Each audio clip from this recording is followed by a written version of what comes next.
Hi everyone, this is our channel Around My Story. Please like, share and subscribe. Avant cet été, je n'avais aucune expérience des applications de rencontres. Tinder n'a été lancé que 2 ans après la fin de ma relation à long terme. Pendant les 7 années qui a duré notre relation, j'ai joué avec les applications de mes amis, mais je n'ai jamais adhéré. Me retrouvant soudainement célibataire au début de l'été et ayant désespérément besoin de distraction, j'ai plongé la tête la première dans la piscine des rencontres en ligne. J'ai commencé avec Tinder parce que ma ville est trop petite pour autre chose et que mon cœur, froid et mort, voulait des rencontres occasionnelles. Rien de sérieux. C'est le but de Tinder. Tinder a répondu à la plupart de mes attentes. J'ai eu une poignée de rendez-vous, j'ai rencontré des gars cool et d'autres pas si cool. Et j'ai traîné avec quelques personnes vraiment intéressantes, comme un DJ radio qui gère une entreprise de mariage à côté. Ce que je n'attendais pas de Tinder, cependant, c'est que la plupart de ces interactions ont commencé à me faire sentir bien dans ma peau. Je veux dire, vraiment bien dans ma peau. Comme toutes les femmes du monde, je n'ai jamais été satisfaite de mon corps. Je fais du 44, je suis étiquetée grande taille et j'ai porté des lunettes par intermittence toute ma vie. Lorsque je sors avec mes amis, je ne suis jamais la fille que l'on drague, avec qui on flirte. Depuis que j'ai atteint la puberté et que j'ai pris conscience de la différence entre ce qui est attirant et ce qui ne l'est pas, j'ai toujours pensé que je jouais le rôle de la grosse amie, qui se contente de rester assise et de sourire. Bien sûr, j'ai eu des petits amis, mais ils ont toujours été mes amis avant tout. Alors quand ils me disaient « tu es magnifique », ce que j'entendais c'était « je t'ai trouvé magnifique seulement après avoir appris à te connaître ». Je n'ai pas tout de suite pensé que tu étais jolie. Je sais que le fait que quelqu'un soit attiré par votre personnalité est plus important que le fait qu'il pense que vous êtes mignonne, mais je ne détesterai pas qu'un seul gars qui ne me connaît pas du tout me dise que je suis attirante. Les amis, la famille et les petits amis, je ne les crois pas, mais un parfait inconnu, cette personne, je pourrais bien l'écouter. Cela nous ramène à Tinder. D'une de mes premières nuits d'utilisation de l'application, un ami et moi étions assis sur ma terrasse et décidions sur qui se matcher. À chaque fois que nous disions « cela se match », nous rions et regardions un peu plus les profils des gars. Après la 3e correspondance, j'ai dit « ces types me jugent juste sur mon apparence, non ?» Mon ami a hoché la tête. « Donc ils ne font que se matcher parce qu'ils me trouvent mignonne ? Ou est-ce qu'ils swappent toutes les filles ?» Nous en avons conclu qu'il était évident que certains des gars swipaient sur chaque fille, mais que les chances que chaque gars fasse ça étaient minces. On a glissé un peu plus. Quand j'ai commencé à correspondre avec des gars qui étaient classiquement beaux, eh bien, je ne vais pas mentir, c'était vraiment bien. Un mec sexy me trouve vraiment attirante ? Quoi ? Non. Comment c'est possible ? Puis les messages ont commencé. Certains sont allés droit au but en disant « Tu es vraiment jolie ». D'autres ont d'abord engagé la conversation avant de faire des compliments ici et là.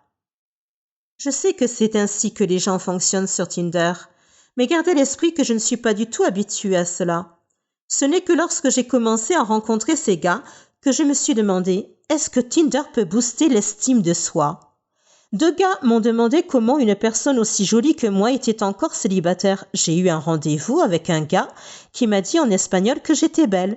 Un autre gars que j'avais rencontré plusieurs fois m'a demandé « Tu cherches quelque chose de sérieux ?» J'ai répondu en riant comme une folle. Ce n'est pas la question qui m'a surprise. C'est le fait qu'elle vienne d'un type incroyablement séduisant et en pleine forme. Parce que oui, je suis superficielle et je ne passe à côté que sur les types que je trouve physiquement séduisants. Quand j'ai fini de rire, j'ai dit quelque chose de maladroit comme « Oh, peut-être, je veux dire, je ne suis pas contre ». Mon esprit cependant disait « Tu es sérieuse ? Tu t'es vue ? Tu m'as vue ?» En fait, je n'étais pas séduisante, mais je savais simplement comment bien m'habiller. Je me suis retirée dans ma coquille malsaine. Peu de temps après ce type, j'ai traîné avec un étudiant en médecine gentil et ringard qui était en ville pour les vacances. On s'entendait bien. Le lendemain, lorsque nous nous sommes retrouvés, il semblait choqué que je sois sortie une 2e fois avec lui. Il n'arrêtait pas de répéter « Tu es si belle !» Je n'ai jamais l'occasion de faire des choses comme ça. Je ne sais pas comment répondre au compliment. Madboy a secoué la tête. Il a dit « Ne fais pas ça. N'aie pas honte de ton corps, tu es si séduisante. Tu t'es vue. Tu es magnifique. » Quelque chose chez ce type a fait que mes pensées habituelles de haine de soi ont commencé à perdre prise. Encore une fois, je sais que c'est le genre de choses que les gens disent sur Tinder, mais soyons honnêtes, pourquoi faire un effort supplémentaire? À moins que parce que c'est vrai. Quelque part, entre les discussions occasionnelles sur Tinder, la poignée de rendez-vous, mon esprit a tourné autour d'une nouvelle pensée. Suis-je attirante? Je me suis regardée dans mon miroir en pied. J'ai essayé de voir ce que ces gars voyaient. Des gars qui ne me connaissaient pas du tout. Des gars qui ne sont pas influencés par ma personnalité. Et des gars qui n'ont aucune raison réelle de me complimenter. Parce que je ne recherche pas une relation de sitôt. Tout à coup, je commence à le voir. Là où je voyais des bosses disgracieuses et un ventre que je rentrais avant d'éteindre la lumière, je vois maintenant un corps sain, bien dessiné et, osons le dire, mince.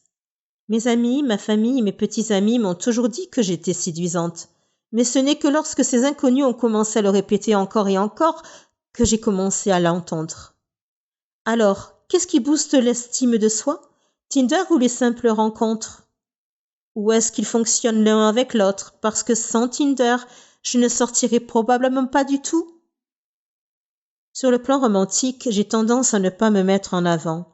En général, je n'ose pas aborder un homme et essayer de flirter avec lui par peur d'être rejetée. Avec Tinder, cependant, le simple fait de correspondre avec quelqu'un semble atténuer la peur du rejet. Que vous ayez trouvé une personne parce qu'elle est vraiment intéressée ou parce qu'elle a dit oui à tout le monde? Le fait de voir le message, c'est une correspondance, atténue un peu la tension qui accompagne les rencontres. Que ce soit grâce à Tinder ou non, ces derniers mois, j'ai découvert une nouvelle confiance en moi. Quand quelqu'un me complimente, je lui dis merci au lieu de répondre par une blague sur la haine de soi. Lorsque je rencontre quelqu'un pour la première fois, je m'efforce d'être aussi bavarde et sarcastique que d'habitude, au lieu d'être timide et silencieuse. J'ai flirté avec des hommes et j'ai même donné mon numéro à un musicien au hasard.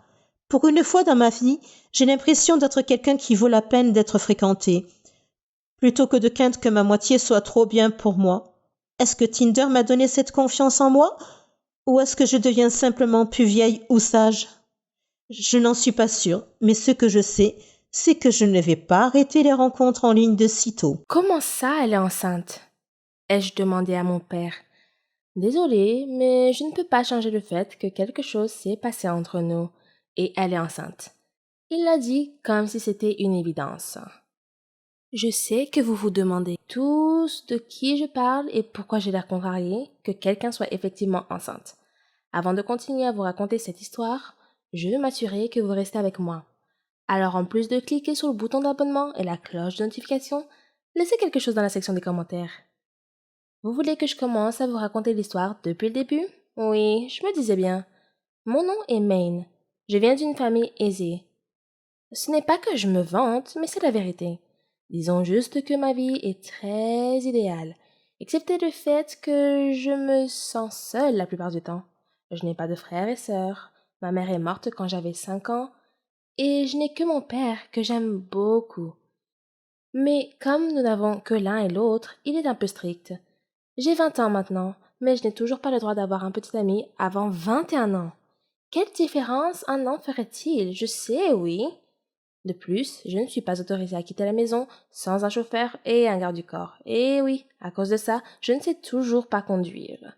Et pour couronner le tout, je ne peux pas inviter d'amis à la maison, surtout des garçons. Mon père est tellement surprotecteur et je ne pourrais pas compter combien de fois j'ai souhaité qu'il ait une nouvelle petite amie et qu'il se remarie pour que je puisse enfin profiter de ma propre vie. Mais un jour, la phrase « Fais attention à ce que tu souhaites » a soudain pris tout son sens pour moi. Assurez-vous d'être prêt à entendre ça. Accrochez-vous à quelque chose, d'accord?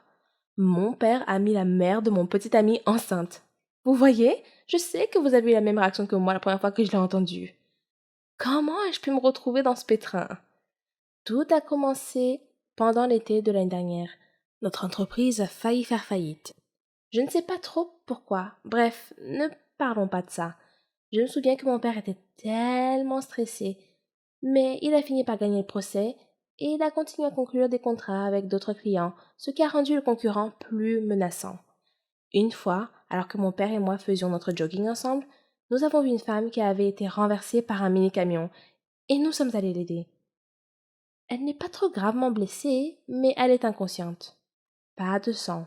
Cependant, comme nous ne sommes pas des médecins, nous avons appelé une ambulance et l'avons accompagnée à l'hôpital. Mon père a remarqué que cette femme est en fait sa némésis, celle qui la poursuivait en justice. Mais bien sûr, nous l'avons quand même aidée. Nous avons laissé la femme quand les médecins nous ont assuré qu'elle allait s'en sortir. Nous avons aussi appelé sa famille avant de partir. Sur le chemin du retour, j'ai dit à mon père qu'il était une bonne personne pour avoir aidé sa rivale parce qu'elle était dans le besoin. À partir de maintenant, je ne contradierai jamais tes décisions. Je vais commencer à me renseigner sur notre entreprise, lui ai-je dit avec un sourire. Tu es sûr de ça? Tu n'as plus le droit de changer d'avis, a-t-il dit avec une étincelle dans les yeux. Oui, je te le promets, ai-je répondu fermement. Je sais que cela signifierait moins de sorties et moins de temps de shopping avec les amis, et qu'il pourrait me réserver un voyage à l'étranger pour des séminaires et des cours intensifs qui pourraient durer 1 an, mais cela ne me dérange pas. Je sais que je serai un jour le PDG de notre entreprise, et que cela ne peut pas faire de mal de commencer tôt. Une semaine plus tard, alors que j'étais en train d'être formée par l'assistante de direction de mon père dans nos bureaux, j'ai vu une femme à la tenue intimidante débouler dans la zone de réception. Elle me semblait familière. Alors je me suis excusée et je me suis approchée d'elle pour entendre ce qu'elle demandait à la réceptionniste. « Je cherche Léo. Est-il ici ?» demanda la femme d'une manière directe. J'ai vu comment la réceptionniste était interloquée. « Avez-vous un rendez-vous, madame ?» demanda la réceptionniste. Je l'ai regardée attentivement et j'ai réalisé qui elle était. C'était la femme qui a eu un accident, la concurrente de mon père. Je ne sais pas ce qui m'a poussée à lui parler, mais « Bonjour, comment allez-vous? Ça va bien ?» lui ai-je demandé sincèrement. Elle m'a rendu l'appareil avec un sourire sincère et m'a dit « Bonjour, je vais bien maintenant, je vous remercie, mais est-ce que je vous connais ?» Je l'ai invitée dans la salle de conférence vide, où je lui ai dit tout ce qu'elle devait savoir, y compris qui je suis et ce qui lui est vraiment arrivé ce jour-là. Je lui ai demandé pourquoi elle avait l'air bouleversée en cherchant mon père. Ce qu'elle a expliqué comme suit. Ce matin-là, j'ai décidé de me promener et j'ai eu l'erreur de porter un bijou. Un héritage de famille qui vaut environ 1 million de dollars. Je sais que je me suis cogné la tête violemment, mais je ne sais pas pourquoi la bague n'est plus à mon doigt quand je me suis réveillée à l'hôpital. Elle a vu comment ma mâchoire s'est décrochée. Une bague à 1 million de dollars? C'est une somme énorme.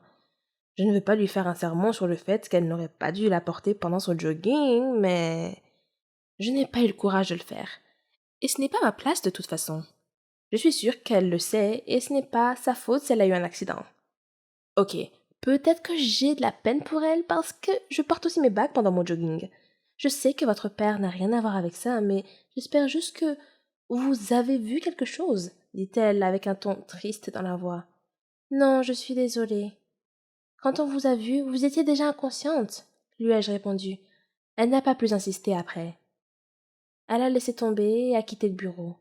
Le soir même, papa et moi avons mangé dans mon restaurant chic préféré en guise de récompense parce que je me suis comportée comme une professionnelle pendant la première semaine de ma formation. Je suis sûre que ta mère serait fière de toi, a-t-il dit, et son expression faciale est passée de l'extase à la tristesse. Elle te manque toujours, ai-je demandé. Tous les jours, il répondit avec un demi-sourire. Quelques instants plus tard, j'ai vu madame Judy, la rivale de mon père, puis la femme qui a eu un accident. Je ne sais pas ce qui m'est arrivé, mais je l'ai appelée avec excitation. Madame Judy! Elle a été surprise, mais elle a souri dès qu'elle m'a vue. Elle a marché dans notre direction. Mon père et moi nous sommes levés pour la saluer. Êtes-vous seul? Voulez-vous vous joindre à nous? Je lui ai demandé poliment. Mon père nous a juste souri, mais j'ai vu l'approbation dans son langage corporel. Alors madame Judy a décidé de se joindre à nous. Mais oh, je ne suis pas seule. Nous avons demandé une autre chaise au serveur. Je lui ai demandé si elle était avec son mari. Non, ma chère, je suis célibataire. Je suis ici avec mon fils, a-t-elle dit. Oh, il est là, dit-elle en regardant l'entrée du restaurant. Vous connaissez ce moment dans les films où vous voyez un gars vraiment sexy et grand et où soudain tout est au ralenti? Ouais, ça m'est arrivé. J'étais dans les nuages pendant 30 secondes. J'étais juste en train de le fixer. Et encore plus embarrassant, ma bouche était grande ouverte et je bavais. Alors j'ai dû l'essuyer. Salut, je suis Randy. Il me tendit la main. Je l'ai prise et on s'est serré la main. Maine, ai-je répondu brièvement. Il y avait de l'électricité dans l'air, des oiseaux et des papillons. Vous connaissez ce sentiment de chaleur et de confort? Oui, j'en suis sûre. Et oui, il me fait cet effet. Tout au long de la nuit, mon père et madame Judy ont continué à parler d'affaires. Et Randy et moi n'arrêtions pas de nous jeter des regards furtifs. Il a ce grand sourire doux et enfantin. Ah, je ne pouvais pas me lasser de lui. C'était la première fois que j'avais le béguin pour quelqu'un, et j'agissais sûrement comme une idiote à ce moment-là. La nuit s'est terminée, et avant que nous nous séparions, il a réussi à m'arracher à nos parents et m'a demandé mon numéro de téléphone. Je lui ai donné avec joie, comme une enfant étourdie. Cette nuit s'est plutôt bien terminée. 2 semaines plus tard, je me suis retrouvée dans mon café préféré, les yeux rivés sur mon téléphone, et j'attendais toujours son texto. Est-ce qu'il m'enverra un jour un texto? Oh, je n'aurais pas dû faire comme si j'étais super intéressée par lui. Cela aurait pu le faire fuir. J'ai quitté le café, je suis allée au bureau, j'ai fait un rapide repas de retrouvailles avec des amis et je suis rentrée à la maison en attendant toujours son message. J'étais sur le point de dormir et j'avais envie de jeter mon téléphone par frustration. Je déteste les faux espoirs. J'ai enfui mon visage dans mon oreiller parce que je détestais la déception et la frustration que je ressentais. Puis, j'ai entendu mon téléphone sonner. J'ai répondu distraitement sans vérifier qui c'était. Allô? Dit-il. Qui est-ce? Ai-je demandé. Salut, c'est Randy, le fils de Judy. J'espère que tu te souviens encore de moi, hein? Dit-il. J'ai mordu le bord de mon oreiller pour ne pas laisser échapper un grand cri. Il n'a pas entendu de réponse pendant quelques secondes. Allô? Juste un instant, ai-je dit. Puis j'ai sauté de haut en bas plusieurs fois pour laisser sortir le sentiment d'étourdissement débordant. J'ai aussi poussé un petit cri. Puis je lui ai reparlé. Oh, salut! Comment ça va? Ai-je demandé, et je ne me souviens pas avoir souri autant de ma vie. Il m'a dit qu'il était vraiment désolé de ne pas avoir pu m'envoyer de message tout de suite, parce qu'il était très occupé par son travail, et il m'a demandé si j'étais disponible le lendemain matin. Je ferai mon jogging matinal près de chez toi. Tu veux peut-être le faire ensemble? Il a demandé. En un instant, j'ai dit ah oui, bien sûr. À plus tard. Puis il a raccroché. J'étais si heureuse que j'ai sauté sur mon lit pendant 1 minute entière en criant. Le lendemain matin, j'ai sorti ma plus belle tenue de sport parce que je voulais évidemment impressionner Randy. Il est venu me chercher à 5 heures du matin et on a fait du jogging pendant 2 heures. Puis il a dit le déjeuner est pour moi. Bien sûr, j'ai répondu. On a pris le petit déjeuner dans mon café préféré et il a commandé tous mes plats préférés. Il n'est pas radin. Nous avons commencé à partager des histoires sur la famille et les affaires. Il a dit qu'il n'était pas le fils biologique de Madame Judy. Randy est en fait le neveu de Madame Judy. Elle l'a adopté quand ses parents sont morts dans un accident de voiture.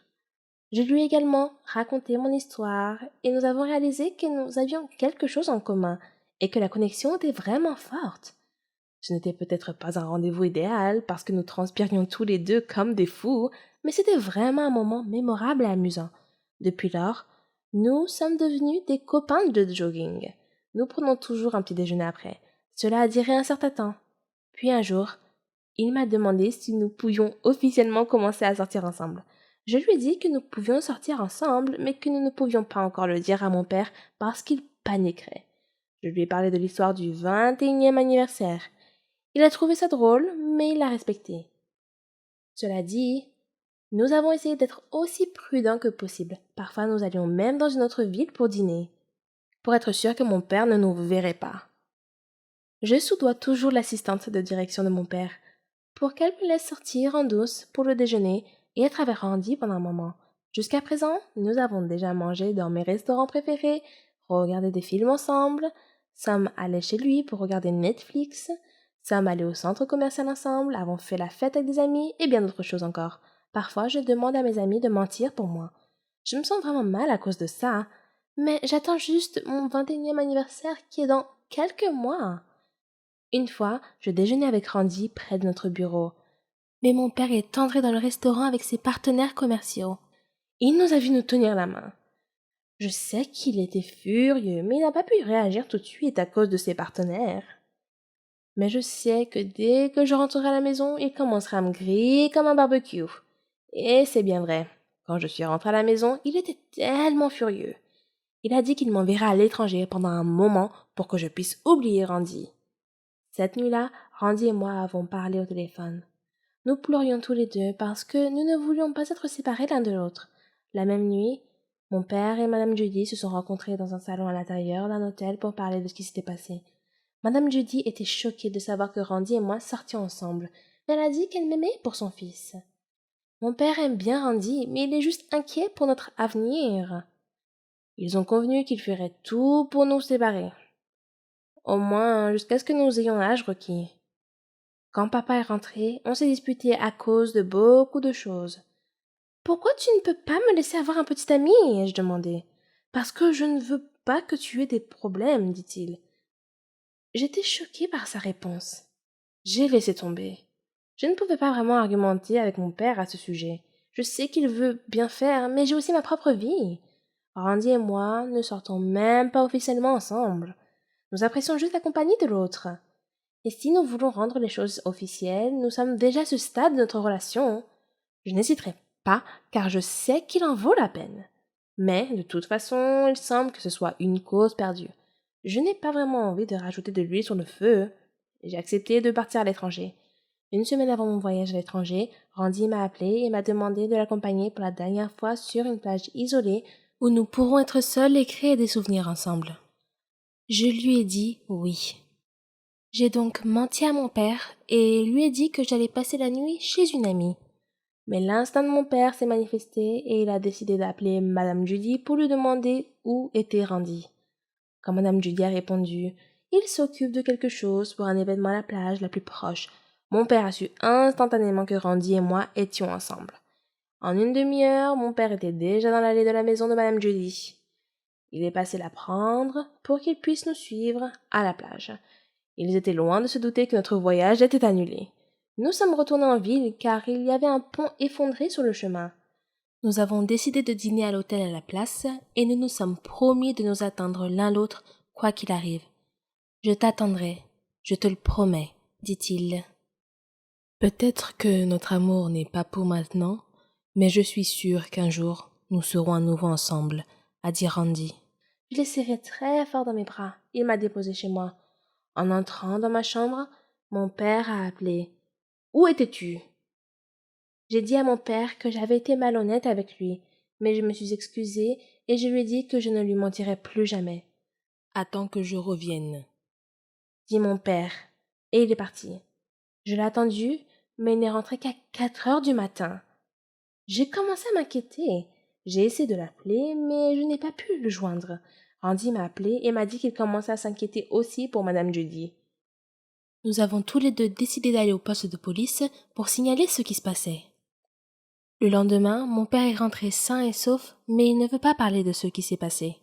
J'ai poursuivi mon voyage à l'étranger, mais Randy m'y a suivi.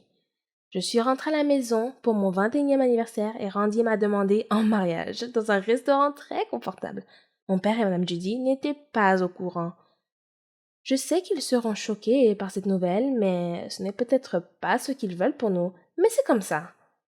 Mais quelque chose d'étrange s'est produit. Mon père a appelé et a dit que je devais demander à Randy de venir. J'étais très excitée et j'ai dit à Randy que c'était peut-être le bon moment pour lui parler de nos fiançailles. Quand je suis rentrée à la maison, je souriais d'une oreille à l'autre, mais les visages de mon père et de Madame Judy étaient empreints d'obscurité. Randy et moi étions si inquiets pour eux. Elle est enceinte de 2 mois, annonça mon père en parlant de Madame Judy. J'étais choquée et Randy a demandé qui était le père du bébé. C'est moi, répondit-il. Randy et moi nous sommes regardés et j'ai su que nous avions la même chose en tête. C'est impossible. On ne peut pas être frères et sœurs. On vient de se fiancer. Mon père a commencé à raconter l'histoire de ce qui s'est passé. La nuit où nous étions censés partir, ils nous ont suivis et se sont retrouvés en rade. Alors, ils ont décidé de s'installer sur une plage isolée. Ils ont commencé à partager des histoires. Mon père a appris que Mme Judy n'avait pas pu se marier et avoir un enfant à elle à cause de l'amour qu'elle porte à Randy. Elle a consacré tout son temps à l'élever. Mon père a également partagé les mêmes sentiments. Il a dit qu'il n'a jamais pensé à se remarier quand ma mère est morte, parce qu'il ne veut pas me faire sentir plus seule. Puis la nuit est arrivée et une chose en entraînant une autre. À ce moment-là, Madame Judy était enceinte de 2 mois. Je pensais que Randy et moi serions ceux qui demanderaient l'approbation de nos parents pour le mariage.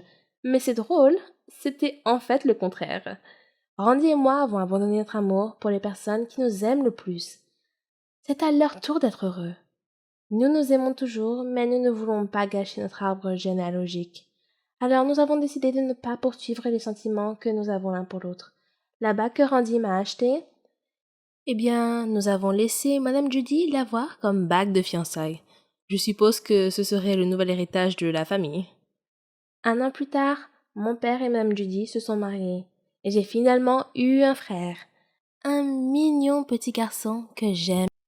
À l'âge de 15 ans, je m'occupais de ma mère malade, de mon père alcoolique et de mon jeune frère. Je travaillais dans une pizzeria pour que ma famille ait de quoi manger. Ma mère souffrait d'une maladie mentale. Ses hallucinations étaient effrayantes. Parfois, elle détruisait des choses dans la maison. Mon père se rendait physiquement malade en buvant trop. Il était souvent en retard au travail et sa vue se détériorait. Je devais m'occuper de mon frère de 6 ans. Je restais éveillée la nuit et lorsque je m'endormais enfin, je faisais des cauchemars dans lesquels je voyais mon père mourir ou mon frère être emmené. Pour faire face au stress, j'ai commencé à faire des choses comme mon père à l'automne de ma première année de lycée. Cela a détendu tous les muscles de mon corps. J'ai bien accueilli l'engourdissement, mais mon père n'en a pas fait une bonne image. J'ai donc arrêté et essayé une autre drogue à la place. Un jour, au printemps de ma première année, mon ami m'a offert une pilule. J'ai hésité, puis j'ai accepté. 20 minutes plus tard, je me sentais heureuse et légère, comme si mon corps était un nuage. Tout le stress et les soucis concernant ma famille ont disparu pendant des heures. Après cette seule pilule, j'en voulais plus. Mon ami connaissait un dealer, alors je lui donnais l'argent et il m'en donnait plus. Ces pilules n'étaient pas bon marché et mon salaire de la pizzeria n'était pas suffisant. J'ai demandé à mon ami « Tu connais quelqu'un qui pourrait me trouver un meilleur emploi ou autre chose ?» Il m'a répondu « Pas vraiment. J'ai quelqu'un qui pourrait probablement t'aider, mais ce n'est pas exactement un travail légal. » Je savais qu'il faisait référence au dealer. J'avais besoin d'argent. Quelques jours plus tard, j'ai rencontré Victor, le dealer, devant sa maison. Il m'a invité à entrer. Sa maison était faiblement éclairée, mais beaucoup plus belle à l'intérieur qu'à l'extérieur. Victor m'a dit de m'asseoir. J'ai essayé d'être confiante et lui ai dit que je cherchais à gagner de l'argent. Il a acquiescé. Comme vous êtes un client fidèle, je vais vous proposer quelque chose. As-tu déjà vendu avant ? Mes yeux se sont élargis et mon cœur a sauté un battement. Non. Il a hoché la tête et m'a tendu un sac en disant comme test. Il m'a donné des instructions puis a dit « Je ne joue pas avec mon argent. Si je découvre que tu me trompes de quelque façon que ce soit, ce ne sera pas joli, compris ?» J'ai hoché la tête et j'ai quitté sa maison, mon cœur battant la chamade. J'étais effrayée mais excitée de commencer à gagner de l'argent. Après avoir vendu mon premier lot, Victor est venu me chercher à l'école dans sa voiture. Je lui ai donné l'argent. Il avait l'air content et m'a proposé de m'en donner plus. Bientôt, j'apportais à Victor de l'argent qu'il ne pouvait même pas gagner. Je pouvais maintenant m'acheter des choses. Le fait d'être défoncé m'a permis de m'occuper de ma famille sans me sentir accablé ou anxieux. Quand j'étais sobre, je n'arrêtais pas de m'inquiéter de tout ce qui pouvait arriver à mon père, à ma mère et à mon frère. Mais après avoir pris une pilule, je flottais au-dessus de mes problèmes et mon esprit était vide. Les pilules m'ont même aidé à échapper au cauchemar. Bientôt, j'avais besoin d'une pilule toutes les quelques heures. Si je n'en prenais pas, j'avais des douleurs dans tout le corps et de graves maux de tête. Pendant ma première année de lycée, certains de mes amis d'enfance ont commencé à s'inquiéter de mon attitude suspecte. À l'extérieur, je souriais et rassurais mes amis. À l'intérieur, j'avais honte. Allais-je vraiment comme mon père et me détruire comme ça? Mes parents n'ont pas remarqué ou ne se sont pas souciés de ce que je faisais, même lorsque je prenais une pilule devant eux. Un jour, je me suis évanouie à la maison. Je me suis réveillée couvert de vomi sur le sol de ma chambre. Ma mère est entrée dans la pièce et m'a regardée. Elle n'a pas dit un mot, elle est juste sortie. Je m'attendais à ce qu'on me crie dessus, pas à ce silence froid.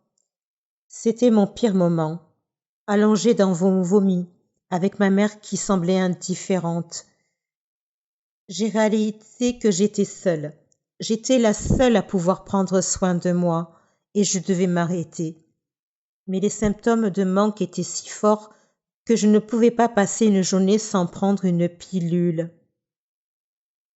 J'ai appelé mes grands-parents au début de ma première année et je leur ai demandé de venir chercher mon petit frère pour vivre avec eux, et ils ont accepté. Pendant cette période, je me défonçais encore beaucoup, mais j'ai réussi à prendre la décision la plus intelligente de ma vie. J'étais fière d'avoir sorti mon petit frère de ce pétrin. Au début de ma dernière année, je travaillais toujours à la pizzeria et je dînais toujours pour Victor. Mon père était physiquement malade et ma mère était déconnectée de la réalité. Une nuit, environ 1 an après le départ de mon frère, la clarté est venue alors que j'étais allongée en silence dans ma chambre. J'allais passer mon baccalauréat le semestre suivant et je devais faire face à l'avenir. Mes grands-parents étaient âgés. Qu'arriverait-il à mon frère une fois qu'il serait parti? Que m'arriverait-il si je continuais à prendre des pilules? Moi seule pouvais changer ma vie. Je savais que j'étais dépendante et que la première étape pour devenir sobre était de me l'avouer. J'ai pensé à toutes les décisions stupides que j'avais prises. J'aurais pu simplement rester à l'écart. Mais maintenant, 3 ans plus tard, cette honte me titille parfois et me rappelle que je ne veux jamais y retourner. Puis, en octobre de ma dernière année, j'ai agi. J'ai vendu mon dernier lot, j'ai donné son argent à Victor et je lui ai dit que je ne vendrais plus rien. Il m'a laissé partir assez facilement. J'ai cherché les symptômes de sevrage. Je savais que je devrais manquer l'école aussi, parce que j'avais lu que le sevrage physique dure 1 semaine. C'était encore pire que ce que j'avais lu. J'avais mal partout et je me sentais extrêmement faible. Je tremblais et je vomissais plusieurs fois par jour, au point que mon vomi n'était plus que de l'eau. Je transpirais, mais j'avais froid. Je n'avais pas les moyens d'aller dans une cure de désintox. Toute la semaine, je suis restée allongée dans mon lit. J'avais dit à quelques amis proches que j'arrêtais de fumer et que je les appellerais pour leur dire comment je m'en sortais. Ils m'ont dit qu'ils étaient fiers de moi et qu'ils seraient toujours là pour moi. J'ai réalisé que je n'avais pas à affronter mes démons seule. Ma mère continuait à se parler à elle-même dans le salon, tandis que mon père faisait ce qu'il fait toujours. Mais j'avais des amis pour me soutenir dans les moments difficiles. J'ai manqué presque 1 mois d'école et ma moyenne a beaucoup baissé. En fait, ce trimestre-là, j'ai échoué à 2 cours à cause de mes absences.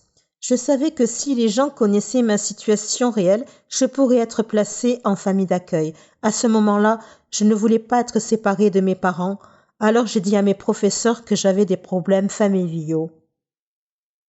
Certains professeurs avaient entendu des rumeurs selon lesquelles je prenais des pilules.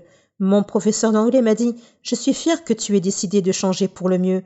Tu es une fille intelligente et j'espère que tu resteras sur le bon chemin. » Sa réponse m'a presque fait pleurer. Je n'avais jamais entendu personne, pas même mes propres parents, me dire qu'ils étaient fiers de moi. Une fois que je suis retournée à l'école, j'ai fait tous mes devoirs. Je n'ai jamais manqué un cours et j'ai eu d'excellents résultats à tous les examens. Je suis entrée à l'université. J'étais enfin sur la bonne voie. Mais la vie n'est pas devenue beaucoup plus facile une fois que j'étais sobre. L'entrée à l'université était accablante car je n'étais pas habituée à la quantité de travail demandé par les professeurs. Il était difficile de rester sobre malgré les doutes. Je croyais que je n'étais pas assez bonne pour l'université et que si je faisais une petite erreur, je retournerais à la case départ. Au lieu de m'engourdir, j'affronte mes démons et je les libère. C'est bien mieux que de ne rien ressentir du tout. 7 ans peut être un âge très critique dans la vie d'un être humain. C'est l'année où l'on passe du CP au CE1. C'est peut-être aussi l'année où l'on pratique pour la première fois un sport qui façonnera notre avenir. Mais pour moi, c'est l'âge où mes parents ont décidé de mener des vies séparées. J'ai grandi comme n'importe quelle fille ordinaire, j'ai fréquenté une bonne école maternelle, j'ai fait du sport et j'avais de bons amis. Mes parents, si je me souviens bien, étaient toujours de bonne humeur, l'un envers l'autre et partageaient la joie d'élever leur fille ensemble. Je n'ai que peu de souvenirs des mauvais moments où mes parents se disputaient. Le pire souvenir dont je me souvienne est celui où, à l'âge de 7 ans, allongé dans mon lit, mes parents sont entrés dans ma chambre et mon père m'a dit « Tania, ta mère et moi allons divorcer. » Ma première réaction a été l'instinct naturel d'un jeune enfant qui consiste à me faire des reproches. Lorsque j'étais enfant, j'avais souvent plus d'une fête d'anniversaire. Cela semble cool, mais ce n'est pas ce que l'on croit. Je suis une enfant issue d'un divorce. Mon enfance ne m'appartenait pas, elle appartenait à mes parents. Je me suis perdue dans tous les efforts que j'ai faits pour apaiser les deux camps de ma famille. En me déplaçant seule entre deux filles distinctes, j'étais en marge de chaque famille. Jamais une initiée. Les personnes que j'aimais le plus n'étaient jamais dans la même pièce. Et beaucoup d'entre elles ne savaient même pas qu'elles existaient. Je manquais des événements et des célébrations parce que je devais passer du temps avec mon autre famille. Les enfants issus d'un divorce apprennent à faire face à ces difficultés et à cette instabilité. Mais à l'âge de 10 ans, je ne voulais plus m'en préoccuper. Je ne voulais pas vivre dans 2 maisons différentes, avec 2 chambres différentes, des vêtements différents, des jouets différents, des amis différents et des règles différentes. J'étais une enfant de 10 ans, prise entre le marteau et l'enclume. Un jour, j'ai dit à mon père que je ne voulais plus lui rendre visite. C'était un acte courageux et ignare, pour être honnête. Nous ne saurons jamais si c'était la bonne décision ou non, mais à l'époque, aucun de mes parents ne possédait la stabilité émotionnelle nécessaire pour trouver une solution plus positive. C'est ainsi que les choses se sont passées. La lutte pour le pouvoir qui était restée latente entre mes parents a éclaté à nouveau. Et cette fois-ci, c'est moi qui en ai été la cible. Cette fois, j'étais responsable de la discorde. Dans une maison, on me blâmait. Dans l'autre, j'étais une victime. Il n'y avait plus de fêtes d'anniversaire multiples. Au lieu de cela, il y avait la stabilité et la cohérence dans une maison, la colère et l'évitement dans l'autre. Les choix entraînent des conséquences et, au fil du temps, j'ai perdu le contact avec la famille de mon père. Il est difficile de rester en contact avec des personnes liées à quelqu'un que l'on a repoussé. Des cousins avec lesquels je jouais ont été rayés de ma vie. Nous ne nous sommes plus jamais rendus visite. Était-ce parce qu'il était préférable de garder les liens coupés? Ou était-ce ma punition pour avoir été une horrible enfant? Tout ce que je connaissais, c'était le silence et la perte. Au début de mon adolescence, ma mère s'est remariée et j'ai rencontré de nouveaux cousins. J'ai appris de nouvelles traditions de Noël et je me suis assise à la table avec des nouveaux enfants. Au lieu de reballoter d'une famille à l'autre, la vie s'est stabilisée. Même si je n'avais des nouvelles de mon père qu'une ou 2 fois par an, la vie était relativement stable. Mais les choses ont changé à nouveau lorsque ma mère et mon beau-père se sont séparés au cours de ma première année d'université. Je tentais de rester en contact avec les membres de ma famille chaque fois que je rentrais chez moi pour les vacances. Encore une fois, j'essayais de faire plaisir à tout le monde, alors que l'anxiété envahissait mes pensées. Avec qui dois-je passer le réveillon de Noël? Dois-je rendre visite à telle ou telle famille? Seront-ils offensés si je ne prends pas le temps de les voir? Seront-ils offensés si je n'apporte pas de cadeaux? J'aurais aimé que tout le monde vienne me rendre visite.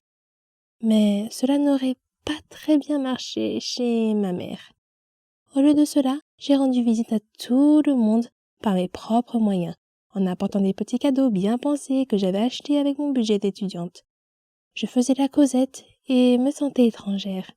J'étais toujours l'invitée gênante, jamais l'hôte chaleureuse. Pendant les 10 années qui ont suivi ma sortie de l'université, j'ai vécu loin de chez moi. Pas un seul membre de mes 4 familles, à l'exception de ma mère, n'est venu me rendre visite, ne m'a appelé ou n'a même fait savoir qu'il passait en ville. Pourtant, chaque fois que je rentrais chez moi pour Noël, je programmais des visites, j'achetais des cadeaux et je prenais le temps de voir autant de personnes que possible. Je faisais cela pour qu'ils se sentent bien, pas moi. Il y a 2 ans, j'ai déménagé et je vis désormais à moins d'une journée de route de mes 4 familles, de leurs nouveaux conjoints et de leurs jeunes enfants. Nous sommes tous connectés sur Facebook, mais ma mère est toujours la seule personne qui m'appelle ou me rend visite. Lorsque j'entends dire qu'un membre de la famille est passé par la ville mais n'a pas appelé, cela m'attriste. Mais je me rends compte qu'ils n'appellent pas parce qu'ils ne me connaissent pas vraiment. Pour eux, je n'ai jamais été une personne fixe. Je n'étais là que pour quelques Noëls par-ci et par-là. Bien qu'ils soient ma famille, je n'ai jamais été la leur.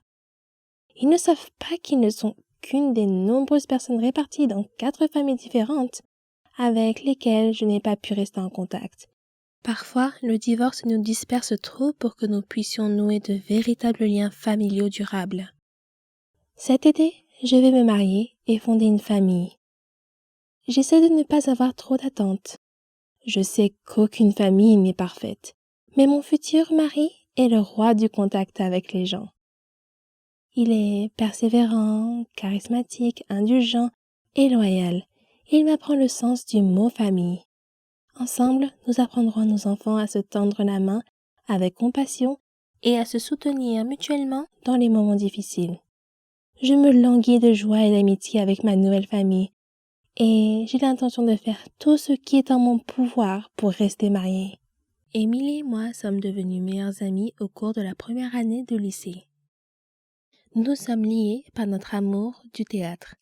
Nous fréquentions les mêmes groupes et suivions les mêmes cours. Il semblait si facile d'être meilleure amie. Les choses se sont compliquées lorsqu'il a fallu passer à l'université. Nous n'allions pas dans la même université, mais nous étions toujours très proches en tant qu'amis. Nous envoyions beaucoup de messages sur ce qui se passait dans nos vies, et lorsque j'avais besoin d'un conseil, elle était la première personne à qui je parlais. J'ai eu du mal à faire la transition entre le lycée et l'université, où tout semblait si facile.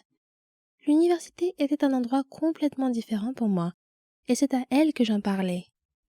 En première année, je la voyais tous les 2 mois. Elle était suffisamment proche pour que nous puissions essayer de trouver le temps de passer du temps ensemble. Je n'avais pas beaucoup d'amis, il était donc plus facile de lui laisser mon temps libre.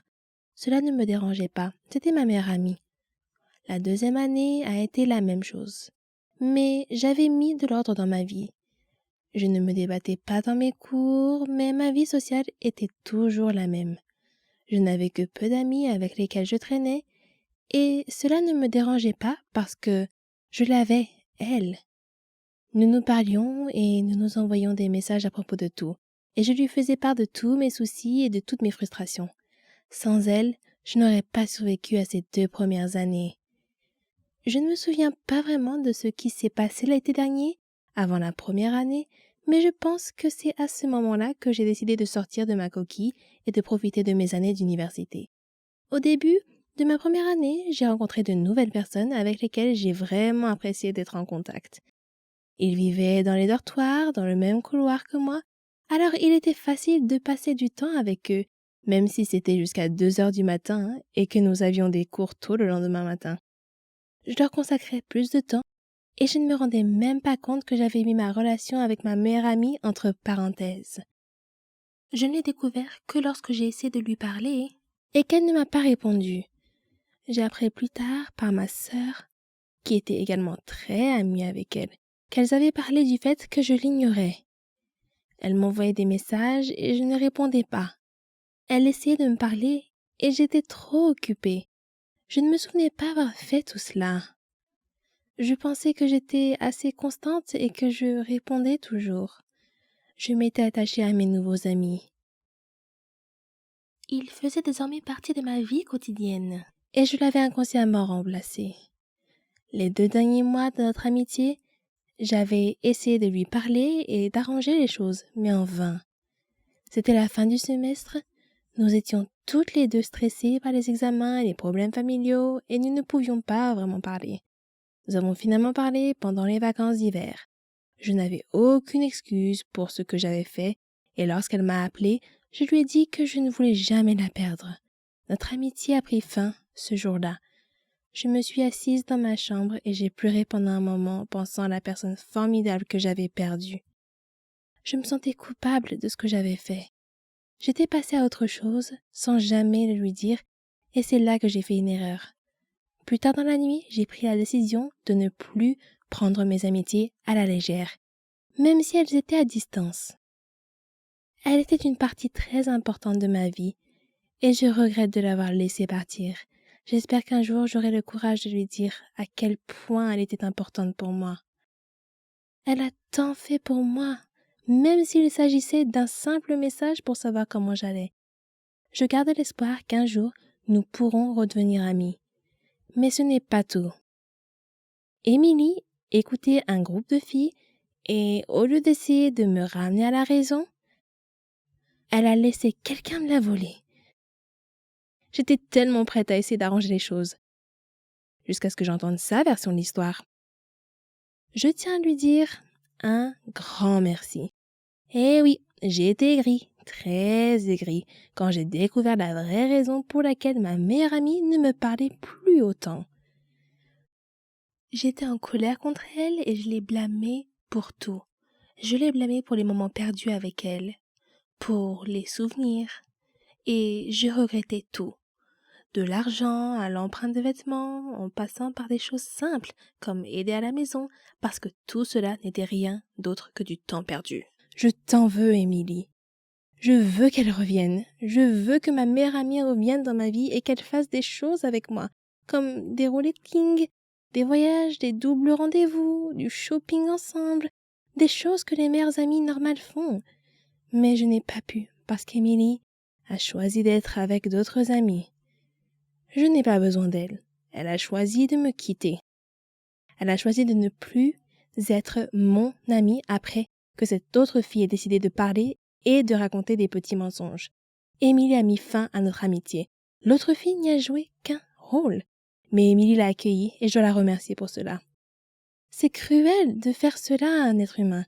Les êtres humains doivent se sentir désirés, ce qui n'est pas le cas. Quant à la fille qui m'a volé ma meilleure amie, assure-toi d'être là pour elle lorsqu'elle et son petit ami traversent une période difficile. Assure-toi d'être là pour lui parler lorsqu'elle a des doutes sur l'université ou que sa famille la harcèle. Assure-toi d'être là pour ses séances de relooking, ses virées shopping ou tout simplement ses soirées cinéma. Prends-la dans tes bras lorsqu'elle pleure devant La Belle et la Bête. Sois la meilleure personne possible pour elle. Je sais qu'elle en a besoin plus que jamais, parce que c'est ce qu'elle mérite. Je ne pense vraiment pas que je m'en remettrai un jour. Elle m'a quittée pour une raison stupide, pour quelque chose que tu as causé.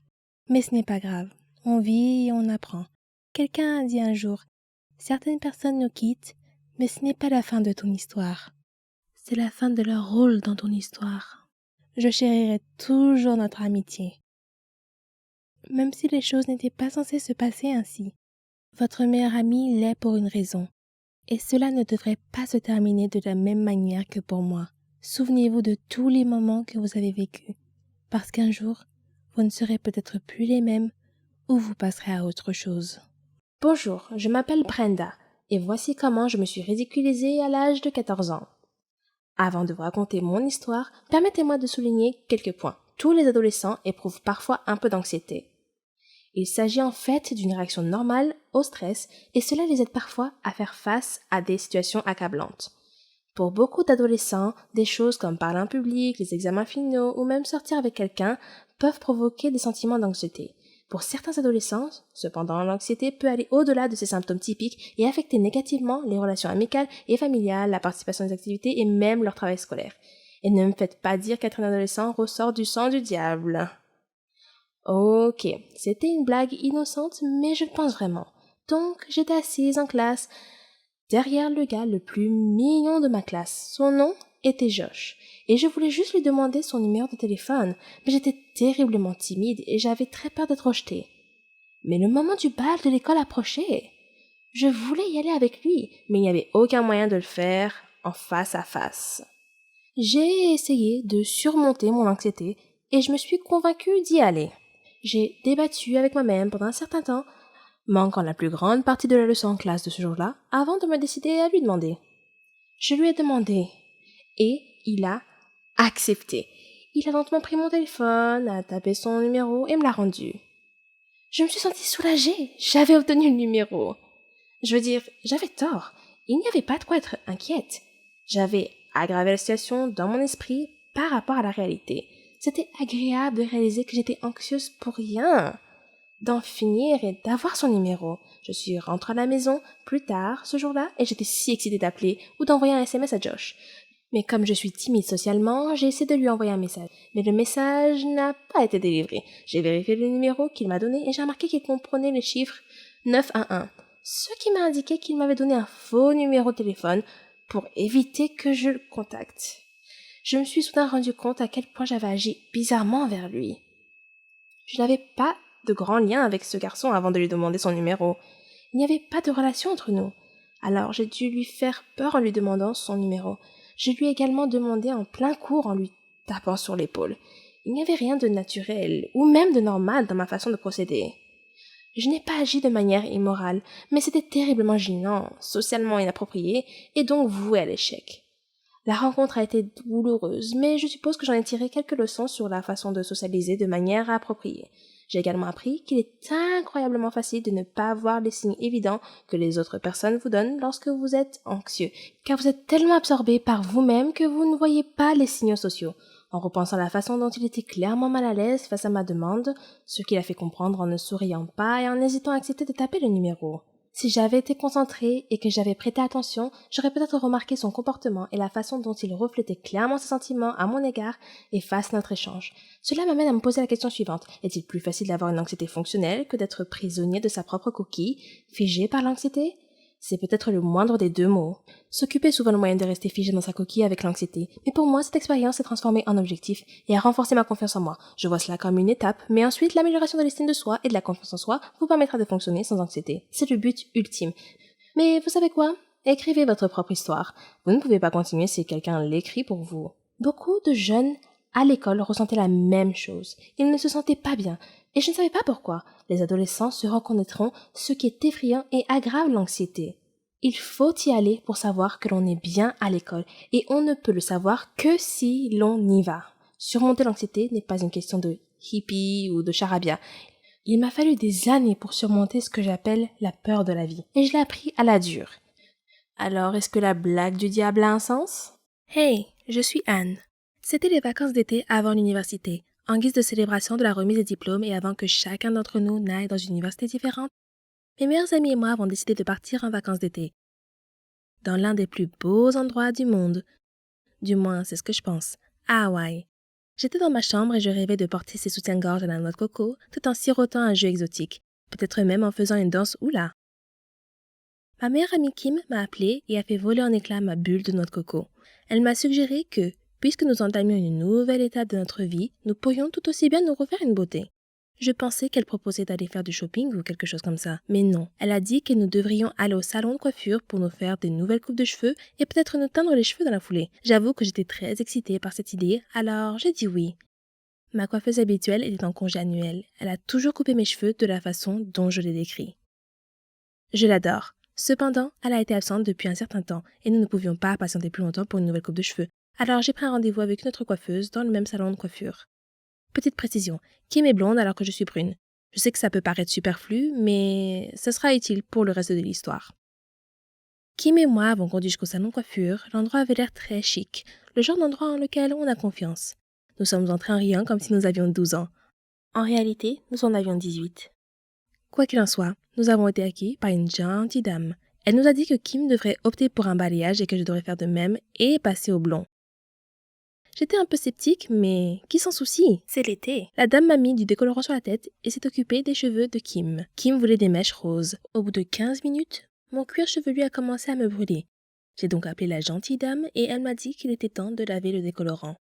Pendant qu'elle me lavait la tête, son visage est devenu impassible. Des lambeaux de mes cheveux orange se trouvaient partout dans l'évier. Kim m'a regardé et ses yeux sont devenus aussi grands que ma tête. La dame m'a demandé de ne pas paniquer et m'a dit qu'elle pourrait couvrir les zones dégarnies avec une coupe de cheveux vraiment courte. Alors je lui ai montré une photo de ce à quoi je voulais ressembler exactement. Elle a donc commencé à couper, jusqu'ici tout allait bien. Puis, elle a coupé une énorme partie sur le devant de mes cheveux en disant qu'elle structurait mon visage. À ce stade, il était déjà trop tard. C'était affreux. C'était pas du tout moi, et surtout pas ce que j'avais demandé. Je lui ai donc dit que je détestais cette coiffure. Elle s'est sentie mal et j'ai commencé à pleurer parce que c'était vraiment très laid sur moi. Et me voilà coincée avec une mauvaise coupe de cheveux. J'essaie de me calmer en me disant que la couleur allait peut-être s'arranger. Lorsqu'elle a appliqué la teinture, mes cheveux sont devenus verts. La seule solution était de devenir rousse. Et c'était impossible pour moi. Je n'ai pas le teint d'une rousse. Nos petits amis devaient passer nous prendre au salon, et le simple fait d'imaginer la tête de Nick m'a fait rire et pleurer à la fois. Rachel l'a joué cool, et même son balayage a mal tourné. Mais cet incident était unique en son genre. Je me suis retrouvée avec la couleur de cheveux la plus bizarre qui soit. On aurait dit que j'étais moitié sirène, moitié dragon. Cela ne m'a pas empêché de profiter de mes vacances d'été. En fait, ce fut une bonne source de plaisanterie pendant très très longtemps. Presque toutes les filles rêvent d'être une princesse de Disney, d'être comme Cendrillon qui a épousé le prince, ou Blanche-Neige, la plus belle de toutes. Mon histoire est un peu de ce genre, mais les contes de fées ont généralement une fin heureuse, n'est-ce pas? Mais la mienne... Eh bien, je vous laisse en juger par vous-même. Je m'appelle Rona, et j'ai 17 ans. Je vis avec mes parents et ma sœur Célina. À l'école, j'étais comme une princesse. J'adorais tous mes amis. Et ils m'adoraient. J'excellais dans tout. J'étais la meilleure chanteuse de l'école, j'étais très sportive, et je pratiquais tous les sports. Mon seul défaut était mes cheveux, qui étaient trop frisés et trop moches à mon goût. Je pense que le coiffeur les a appelés bouclés, juste pour réconforter les gens comme moi. Mais frisé n'est pas bouclé. Pas dans mon agenda. J'admets que les cheveux frisés peuvent être attrayants sur certaines personnes, mais le look le plus ravissant pour moi, ce sont les cheveux longs et lisses. De beaux cheveux raides peuvent rendre n'importe quelle fille belle, même si elle n'a pas de beaux traits. Oh, comme j'enviais certaines filles de mon école avec leurs cheveux longs et soyeux. Bien sûr, ma princesse Disney préférée était Réponse. Je rêvais toujours d'être elle. À mon avis, c'était la plus belle princesse de l'univers Disney. Les souffrances qu'elle a endurées et le fait d'avoir finalement obtenu ce qu'elle méritait, sans parler de sa chevelure dorée et soyeuse, bien sûr. La façon dont elle brillait au soleil. Qu'est-ce que je ne donnerais pas pour avoir des cheveux comme ça? J'ai tout essayé pour améliorer mes cheveux. Je les ai shampouinés, mais ils gonflaient comme la fourrure d'un chien poméranien, si vous en avez déjà vu un. J'ai utilisé la crème lissante pour cheveux, mais ils ressemblaient alors à une route pavée avec de la mélasse répandue dessus. J'ai essayé des appareils électriques, mais ils n'ont pas aidé non plus. Ne vous moquez pas de moi. C'est la vérité. Chaque jour, je rêvais d'avoir des cheveux lisses. Puis, un jour, j'ai vu une publicité alors que je discutais avec mes amis. Elle mentionnait un centre de recherche en sciences de la beauté et indiquait que des scientifiques avaient mis au point un nouveau produit, capable de transformer en quelques minutes n'importe quel cheveu, qu'il soit bouclé ou frisé, en cheveux lisses et soyeux. Le centre avait besoin de volontaires pour tester le produit devant un public. Je me suis dit, waouh, mon rêve pourrait bien se réaliser et je pourrais aussi devenir célèbre. J'ai immédiatement envoyé ma candidature. J'ai été sélectionnée parmi 3 autres filles. J'étais un peu inquiète parce que l'expérience m'avait appris que les choses ne se passent jamais comme on l'avait prévu. Mais je me suis consolée. C'était un produit simple. Qu'est-ce qui pourrait mal se passer? J'ai fait des recherches sur le scientifique qui allait mener l'expérience. C'était un scientifique célèbre dans son domaine. Son nom était Wilfred Johnson. Je suis arrivée au studio, le test en direct serait effectué. Ils étaient prêts et m'attendaient. M. Johnson ressemblait à un scientifique d'un dessin animé. Cheveux ébouriffés, blouse blanche trop grande, lunettes d'Harry Potter. Vous voyez le tableau. Il m'a expliqué comment le produit fonctionnait et m'a assuré que tout irait bien. Oui, c'est ça. Comme si je n'avais jamais entendu ça avant. Néanmoins, son discours d'encouragement m'a enthousiasmé. Puis sont sortis les documents juridiques, les clauses de non-responsabilité qui disaient qu'ils n'étaient pas responsables des effets secondaires qui pourraient m'arriver en utilisant leurs produits de beauté. Alors, je les ai signés. Voyant que j'avais l'air dubitative et inquiète, il a tenté de me rassurer en me disant que c'était la routine et que c'était typique de tous les essais cliniques. Cela ne m'a pas rassurée, mais j'ai quand même décidé d'aller jusqu'au bout. J'avais invité mes amis à venir assister à l'expérience. Elle était organisée comme une grande conférence. En plus de M. Johnson, il y avait des journalistes, des photographes et 2 autres médecins dans la salle. M. Johnson a commencé à expliquer le produit pour le bien du public. Je me tenais à l'écart de la scène en attendant d'être appelé.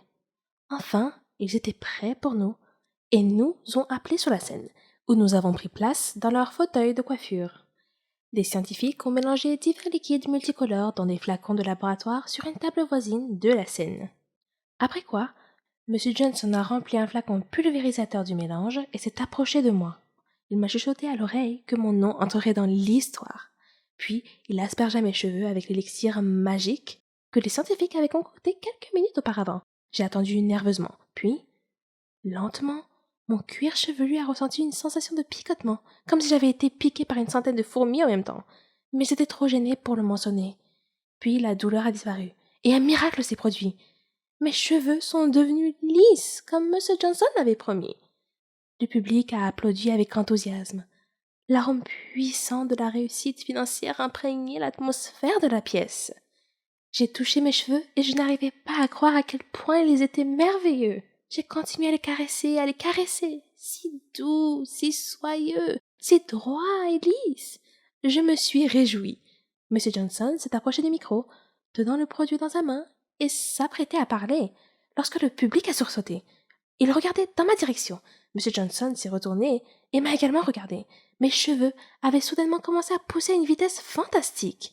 Ils sont devenus de plus en plus longs, jusqu'à ce que je ressemble exactement à Réponse. J'ai crié sous le choc. M. Johnson s'est précipité et a appelé à l'aide. Mon visage a pâli et je me suis évanouie. Quand je suis revenue à moi, j'étais allongée sur la scène dans un lit de mes propres cheveux, rassemblés sous moi. J'ai touché mes cheveux et oui, ils étaient encore lisses et soyeux. Mais mon souhait semblait s'être littéralement réalisé. J'étais en effet une réponse des temps modernes. C'est pourquoi j'ai voulu partager mon histoire avec vous aujourd'hui. Faites attention à ce que vous souhaitez. Vous pourriez l'obtenir.